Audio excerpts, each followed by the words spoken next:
2026 पूर्वरु ए वीडियोटी करिवार माने होची आगको आपनकु किपरि भाबरे ए वीडियोर सारांश आपनको सहाय्य करिबा जो द्वारा आपण निजर अंतर भय को दूर करिवे एवं आगको बढ़ी पारिबे। अवचेतन मन द्वारा आमे किपरि भय को हरेबा। आजिर टॉपिक गोटे छात्र थरे लेखक को कहिले से किपरि एते जनको सामने भाषण देबाकू डरी थिला। से भय को निजठू केबे भी बाहर करि पार नथिला एवं से जेतेबेले भी से बाहर स्टेज रे जाउथला ताको बहुत भय लागुथला। छाती धड़धड़ होउथला, ता हाथ पादरु झाळ बाहरुथला।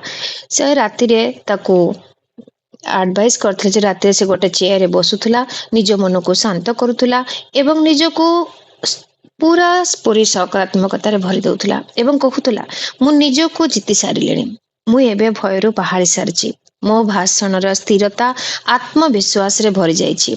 और से निजर अवचेतन मन को यह कहिबा पई बारंबार बारंबार यह को रिपीटेडली करूथला, जहा पर तार अवचेतन मन यह को ग्रहण करि पारथिला एवं से ता भय को जीति पारथिला।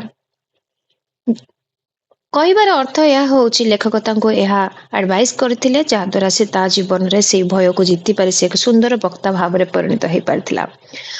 आम अवचेतन मन आमको जो सजेशन आमे ताको देई थाउ से ताको ग्रहण करथाय। मनुष्यर सबुठु बड़ शत्रु किए जानिचंती? भय। आमे साधारणतः काहाको भय करू?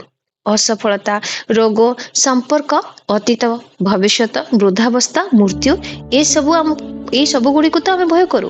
भय को आम मनर परिकल्पना अटे। गोटे छोट पिला को भूत बा बाया गप कही आमे ताको निस्तेज कर देई थाउ। किछि कोनोसी बाया न थाए कि कोनोसी भूत न थाए, यह एक मनर कल्पना मात्र। आमे सही काम करू जहा आपन को डर लागे। आपण सही काम करंतु जहा आपन को डर लागे। जेबे एपरि भाबिबे आपन को भितरे डर आपन को छाड़ी के चली जिवो। एमिति जने सिंगर थिले, सिंगर मध्ये से गीत गाइबा को बहुत भय करथिले, बहुत गुडा ऑडिशन दउथिले एवं सबुतरे से हारि जाउथिले। जेबे से लेखकक सहित कथा वार्ता हुअंती से तांको सॉल्यूशन बतांती के एई प्रक्रिया रे आपण निजर भय को बाहर करि पारिबे। निजको मिरर सामने रे गीत गांतु, कॉन्फिडेंटली गांतु। आपण भावंतु जे मोर गीतर स्वर रे मोर श्रोता माने सुनी आत्महरा हे जाउछंती, से परि विजुअलाइजेशन करंतु। से करबा द्वारा तांकर मध्य यह चली जायतिला। जने स्कूल टीचर जे एग्जाम को बहुत डरुथिले, से भी मध्य तांकर एही परि टेक्निक द्वारा निजर भय को दूर करि पारथिले एवं से बहुत गुडी स्टूडेंट मानक जीवन रे तांकर अनुभूति रु परिवर्तन करि पारथिले। तेबे से नेगेटिव थॉट्स बारंबार आम मन को आसी थाए एवं ताको टेम्पररी एमनेसिया भली आम बॉडी रे बढ़ी जाय थाए। ता फल रे हमको विभिन्न प्रकार रो भय आसी थाए एवं आमे हमर जो लक्ष्य थाए ताको साधन करिबारे असफल बोली प्रथम रु ही भाबी देथाओ एवं हारि जाओ।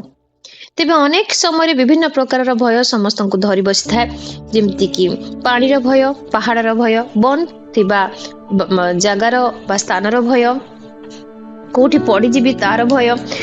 सेतेबेले आपण जतेबेले भय बहुत आसुची, सेतेबेले आपण भाबंतु मोर अमाप शक्ति अछि, मो अवचेतन मन रे सेही शक्ति भरी के अछि आ सेही शक्ति द्वारा मो समस्त प्रकार भय को हरै पारिबे। साधारण भय, असाधारण भय मध्ये अछि। साधारण भय पड़ी जीवार भय, भीषण शब्दर भय, जहा परिवार ठू हमको छोट रु बड़ ठू मिली थाए। जो भयठी हमको छोट बड़ शिक्षा करा जाय थे जे ए रास्ता रे गला बेले पड़ जीवु किंबा बहुत गुडे शब्द आसी गले हम निजे डरी जाऊ, एपरि भय। तो एपरि भय साधारण अटे जहा द्वारा आमे सतर्क हेबा शिखिबा। किंतु जहा को असाधारण भय काहाकू कहा जाय? धनी व्यवसाय बिजनेस जो माने थांती से माने बिजनेस को हरै देबार भय तांको हेइ थाए, जोटा को आमे कहि परिबा कि दैट अबनॉर्मल फियर। डर हेबा खणी आमे अलगा प्रकार भाबिबा दरकार। निज डर को परीक्षा करंतु, ताहा संपूर्ण मिछ अटे। निज डर को बारंबार परीक्षा करी देखंतु एवं भाबंतु यह संपूर्ण भाबे मिछ अटे। निज भाग्य को दोष देई डर को धरि रखिबा उचित नुह। एही परि भाबरे अनेक लोक ए निज डर को परीक्षा करिबा प्रणाली एवं निज डर को भांगिबार जिद को नेकी से माने मुक्ति पाइछंती। आपण भी करिले मध्य आपण भी मुक्ति पाइबे। निज ऊपर षडयंत्र हैला परे भी से किपरि डरिले सेमती गोटे बहुत सुंदर स्टोरी अछि। जदि आपण को वीडियोटी भल लागिछि कमेंट रे जणाइले से स्टोरी केबे आपण को संगरे निश्चय शेयर करिबे। समस्त प्रकार भयरु निज को मुक्त करिबा शिखिबा दरकार। ସମସ୍ତ ପ୍ରକାର ଭୟକୁ ନିଜକୁ ମୁକ୍ତ କରିବାର एकमात्र सूत्र ଅଛି। ମୁଁ ଭଗବାନଙ୍କୁ ଡାକିଲି, ସେ ଶୁଣିଲେ ଏବଂ ସେ ମତେ ଏ ଭୟରୁ ଉଦ୍ଧାର କଲେ। ଆପଣ ଏପରି ହିଁ ପ୍ରାର୍ଥନା କରନ୍ତୁ। ଭଗବାନଙ୍କର ଅର୍ଥ ହେଉଛି ନିୟମ, ଅବଚେତନ ମନର ଶକ୍ତିର ନିୟମ। ଅବଚେତନ ମନର ଶକ୍ତି ବହୁତ ଚମତ୍କାରୀ, ତା ଉପରେ କାମ କରିହେବ।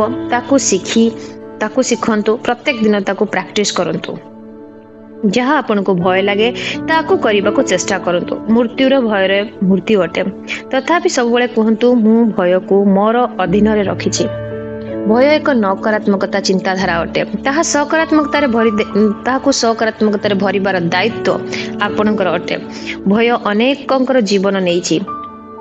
ଭଗବାନ ଓ ଉଚିତ କର୍ମକୁ ଶକ୍ତିଶାଳୀ ତାଠୁ ଆଉ କିଛି ନୁହଁ। ଆପଣ ଯଦି ଭଗବାନଙ୍କୁ ବିଶ୍ୱାସ କରୁଛନ୍ତି, ଉଚିତ କର୍ମରେ ଅଛନ୍ତି, ତେବେ ଆପଣଙ୍କୁ ଭୟ କିଛି ବି କରିପାରିବନି। ଭୟ ହେଉଛି ନିଜ ମନର ସବୁଠୁ ବଡ଼ ଶତ୍ରୁ ଅଟେ। ଅସଫଳତା, ବେମାର ଓ ଖରାପ ସମ୍ପର୍କ ଭୟର ହିଁ ପ୍ରତିଫଳନ ଅଟେ। ପ୍ରେମ ଭୟକୁ ନଷ୍ଟ କରିଦିଏ। ପ୍ରେମ ଆମ ଜୀବନର ସବୁଠୁ ଭଲ କାମର ଭାବର ବନ୍ଧନ ଅଟେ। ସାଧୁତା, ସମ୍ପୂର୍ଣ୍ଣତା, ସଫଳତା, ନ୍ୟାୟକୁ ପ୍ରେମ କରନ୍ତୁ। ଜୀବନକୁ ଯେତେ ପ୍ରକାରର ସ୍ଥିର ଉତ୍ସାହରେ ପ୍ରେମରେ ଭରିବେ ଏବଂ ସକାରାତ୍ମକତାରେ ବଞ୍ଚିବେ, ସେତେ ପୂର୍ଣ୍ଣତା ଜୀବନରେ ଭରିଯିବ। ମୁଁ ସୁନ୍ଦର ଗୀତ ଗାଏ, ମୁଁ ଶାନ୍ତ, କମଳ, ସ୍ୱତନ୍ତ୍ର ଅଟେ। ସବୁବେଳେ ଭୟର ବିପରୀତ କଥା ଭାବନ୍ତୁ। ଯେତେବେଳେ ଭୟ ଆସୁଛି, ତାର ବିପରୀତ କଥା ହିଁ ଆପଣ ମନକୁ ଦିଅନ୍ତୁ। ଯଦି ମୌଖିକ ପରୀକ୍ଷା ଥାଏ କିମ୍ବା ଇଣ୍ଟରଭ୍ୟୁ ଥାଏ, ଯଦି ଆପଣଙ୍କୁ ଭୟ ଲାଗେ, ତେବେ ଏହା କୁହନ୍ତୁ ଯେ ମୋର ସ୍ମୃତି ଶକ୍ତି ଠିକ ଅଛି, ଠିକ ସମୟରେ ତାହା ମୋତେ ମନେ ପଡୁଛି। କିମ୍ବା ସାଙ୍ଗମାନେ ଏବଂ ମୋର ମା ମୋର ସଫଳତାରେ ମୋତେ ସାଧୁବାଦ ଜଣାଉଛନ୍ତି, ସେଭଳି କୁହନ୍ତୁ ଏବଂ ତାକୁ ଭିଜୁଆଲାଇଜେସନ କରନ୍ତୁ। ଯଦି ପାଣି କିମ୍ବା କ୍ଲୋଜ ଏରିଆ ଥିବ, ଲିଫ୍ଟରେ କିମ୍ବା କୋଉଠି ବି କିଛି ବି ଦେଖି ଆପଣଙ୍କୁ ଭୟ ଲାଗୁଛି, ମନ ଭିତରେ ଆପଣ ତାରି ଭିତରେ ଯାତ୍ରା କରନ୍ତୁ। ତେବେ ତାହା ଆଉ ଡର ଲାଗିବନି। ତଳେ ପଡ଼ିଯିବା ଏବଂ ଶବ୍ଦର ଭୟ ଜନ୍ମରୁ ଥାଏ, କିନ୍ତୁ ମୁଁ ଯଦି ଅଧିକ ଭୟ କରିବି, ତାକୁ ନିଜଠୁ ବାହାର କରିବାର ଦାୟିତ୍ୱ ନିଜେ ହିଁ ନିଅନ୍ତୁ। ଅସାଧାରଣ ଡର ଜୀବନକୁ ନଷ୍ଟ କରିଦିଏ। ତେଣୁ ଅସାଧାରଣ ଡରରୁ ନିଜକୁ ସବୁବେଳେ ମୁକ୍ତ ରଖନ୍ତୁ। ଯଦି ଅସଫଳତାକୁ ଡର, ତେବେ ସଫଳ ହେବାର ସ୍ୱପ୍ନ ଦେଖନ୍ତୁ। ଯଦି ଦୁର୍ବଳତାକୁ ଡର, ତେବେ ସବଳ ହେବାର ନିଜକୁ ଦେଖନ୍ତୁ। ଆଶା କରୁଛି 2026ରେ ଆପଣ ନିଜକୁ ସଫଳର, ସୁସ୍ଥ ଏବଂ ସୁନ୍ଦର, ସମୃଦ୍ଧି ଭୟରେ ନିଜକୁ ଦେଖିବେ ଏବଂ ଆପଣଙ୍କ ଜୀବନକୁ ସୁଖମୟ କରିବେ। ବହୁତ ବହୁତ ଧନ୍ୟବାଦ। ଯଦି ଆପଣଙ୍କ ଭିଡ଼ିଓଟି ଭଲ ଲାଗିଛି, ତେବେ ନିଜେ ଲାଇକ୍ କମେଣ୍ଟ ନିଶ୍ଚୟ କରିବେ ଏବଂ ନିଜ ସାଙ୍ଗସାଥୀକୁ, ଯାହାକୁ ବି ଆପଣ ଭଲ ପାଆନ୍ତି ଆଉ ତାଙ୍କ ଜୀବନରେ କିଛି ପରିବର୍ତ୍ତନ ଆଣିବାକୁ ଚାହାନ୍ତି, ଏ ଭିଡ଼ିଓଟି ନିଶ୍ଚୟ ସେୟାର କରିବେ। ଧନ୍ୟବାଦ। ଆତ୍ମ ପ୍ରଣାମ ସମସ୍ତଙ୍କୁ।